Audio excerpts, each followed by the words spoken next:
Ayan, iniwan sa atin, no, caretaker yung buong resort. Kami lang kasi ang tao ngayon dito, Miyerkules.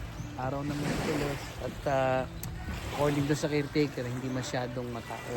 Wala magandang pagkakataon pumunta dito. No? Ayan. Kami lang tao sa resort. Parang parang exclusive tuloy yung labas eh. Ayan. So, maganda rito, okay. Kung gusto nyo lang naman mag-relax, relax. At magtambog-tambog sa tubig, dagat.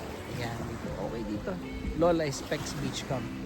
Pwede sila sa mga night campers, mag-overnight, pwede rito, okay. Ayan, pwede yung bilhin sa akin ninyo.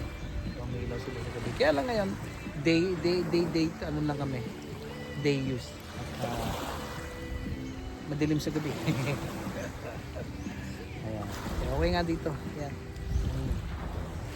Ayan, enjoy. Kasi pag bumalik sa trabaho, so matagal na naman tayo bago makakalangoy sa dagat. Ayan. Oh, magkano? Mura lang dito. Ito naman ay hindi naman to high end. Pero parehas lang din. Maalat din ng dagat dito. Ayan. Ito mabato. Hindi mabuhangin. Pero okay, malinis.